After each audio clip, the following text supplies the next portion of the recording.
Great to be with you this afternoon for Year in Review. I've been speaking to the brilliant James Erskine, CEO of Rocket. He is a friend of the show and our resident technology and social media expert. So, James, we've really unpacked what has taken place this year in the world of technology and social media. But I know you've got some predictions for 2025, haven't you? I've got a big three, which I think are kind of all-encompassing. Okay. Number one, we'll take more control of our social media and learn to understand how it works. Two, we'll focus on influencer recommendations and less on celebrity endorsements. And three, a bit of a depressing one, social media will continue to proliferate misinformation, disinformation and fake news. They're the big three, I think. Let's unpack some of those. In terms of when you say taking control of social media, what does that mean? Well, how long have we been talking about algorithms? Yes. Because I would contest it's a relatively modern development that people in pubs, in offices, talk about training their algorithm. That, to me, is new words. Everybody knows the algorithm exists. Yes. But they don't know how it applies to them. Absolutely. And I think it's interesting that people are now learning about how this stuff works, how effective the algorithms are. And the other thing I'd point to is the rise of Blue Sky. And Blue Sky is, for those that don't know, a competitor to X and Twitter. It's a text-based and linked-based social network. But the reason why people love it and are going there from X is because there's less of an algorithmic experience that you have when you're on Blue Sky. In English, Yes. it's a newsfeed, and you Got see you. the posts as they've As they been come. posted in chronological order. Kind of real time. It's remove the echo chamber. It's remove the stuff you don't want to see. It's remove the stuff from people you don't follow, but you're posted anyway. Yeah. And that's a really refreshing experience.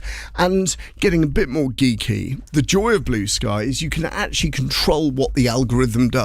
So if you want to see more from a certain type of creator, a certain type of poster, Yeah. you can produce the algorithm for you to do that. Right. And my big prediction is we're going to learn more about how algorithms work and we're going to start controlling them in a bit better way. And it's quite something that when you also discuss the fact that we'll be focusing more on influencer recommendations rather than celebrity endorsements. I mean, the word influencer has become a job title in and of itself in the last kind of 5 years. You're right, and it's murky waters because the bigger the influencer, the more they look more like a celebrity. Yes. But what I mean by that is, if you talk about Cristiano Ronaldo, Taylor Swift, I would contest that they are celebrities and not influencers. Taylor Swift endorsed Kamala Harris. Yes. And she did not win the election. Lots of celebrities endorse Kamala Harris. And I'm saying that celebrity endorsements, celebrities are almost too removed from our real lives to actually have an impact on how we're thinking, how we're existing. And how whether we that make be our advertising. decisions. Exactly.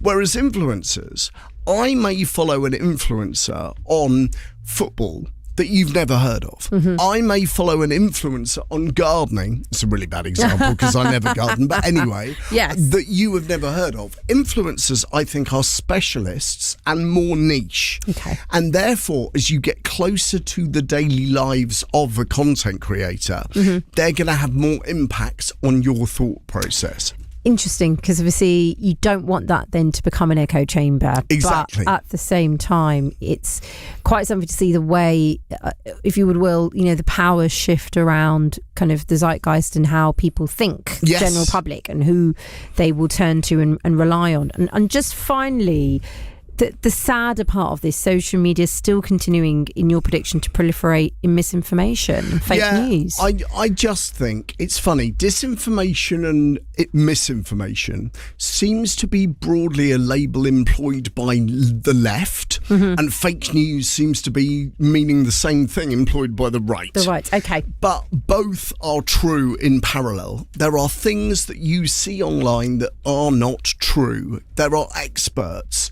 that are platformed that are not interrogated. It's crazy, Shay, that we're currently on a radio station that is Ofcom regulated. But if this were produced as a podcast, the same people having the same conversation would not be regulated. Right. Now, it's harder to regulate online content. It's harder to regulate the online space. But it does strike me as crazy as more and more online information is being consumed that there is no way of regulating it, and there's no way of clamping down on that fake news, misinformation or disinformation. Watch this space, as they say. James, it's always a pleasure, and a huge thank you from me and from the team. We've thoroughly enjoyed our Ready Tech Go segments. You're going to be back in the new year, aren't you? I can't wait. Look forward to it. People can find you on Blue Sky and X. Yes, that's right. It's just James Erskine, isn't it? You got me, yes. Fantastic. So James Erskine, and a Merry Christmas to you as well. Happy Christmas, Thank you so much. Thoroughly enjoyed that conversation, as I always do. I always leave with a lot more information, but feeling that I need to learn more. You can get more details for James on James Erskine, as he mentioned, on Blue Sky and on X. And share your thoughts as well. 81333, start the message of London on text. Time now is 5 o'clock. Let's get the news headlines on BBC Radio London.